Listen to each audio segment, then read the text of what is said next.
ہر انسان کی کامیابی کی ضمانت یہ ہے کہ اس کے اندر جو کمیاں ہیں،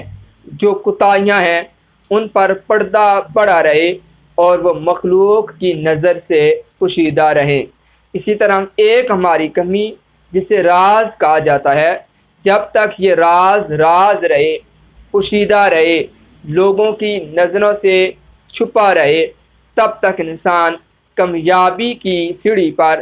قائم و دائم رہتا ہے اور امن و سکون اس کے ساتھ چلتا رہتا ہے۔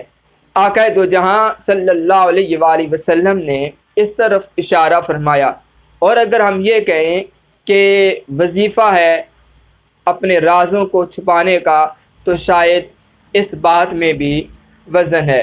ہمارے پیارے نبی آقا دو جہاں صلی اللہ علیہ وآلہ وسلم نے ارشاد فرمایا، جو شخص کسی مسلمان کو کپڑا پہنائے گا وہ اس وقت تک اللہ رب العالمین کے پردہ میں رہتا ہے جب تک وہ کپڑا اس فقیر کے جسم پر موجود ہے،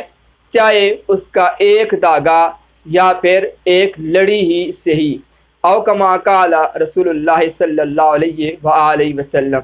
یعنی کسی محتاج کو، ضرورت مند کو کپڑا پہنانا، یعنی کپڑے دینا اس کو لے کر، اور وہ ان کو پہنے، استعمال کرے۔ اب ظاہری طور پر اس کو سردی اور گرمی سے بچنے کے لیے کپڑے کی ضرورت ہے، اس کو اپنے جسم کو پوشیدہ کرنے کے لیے، چھپا کر رکھنے کے لیے کپڑے کی ضرورت ہے۔ اب اس کو کپڑا پہنایا کسی نے، حضور علیہ الصلوۃ والسلام ارشاد فرماتے ہیں یہ وہ عمل ہے کہ اللہ تعالیٰ پھر اس وجہ سے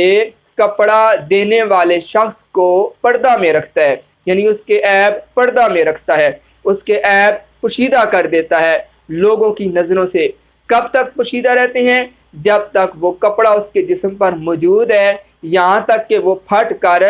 ایک ایک داغا ہی کیوں نہ ہو گیا ہو اور ایک ایک لڑی ہی کیوں نہ ہو گیا ہو، جب تک یہ کپڑا فقیر کے جسم پر موجود ہے تب تک اللہ رب العالمین اس کے عیب پر پردہ فرماتا ہے، اس کے رازوں پر پردہ فرماتا ہے۔ معلوم یہ ہوا کہ کسی دوسرے کو،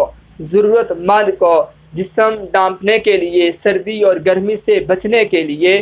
کپڑا خرید کر دینا، یہ وہ عمل ہے جس کی برکت سے اللہ پاک انسان کے راز کو راز ہی رہنے دیتا ہے اور مخلوق کی نظروں سے پوشیدہ رکھتا ہے۔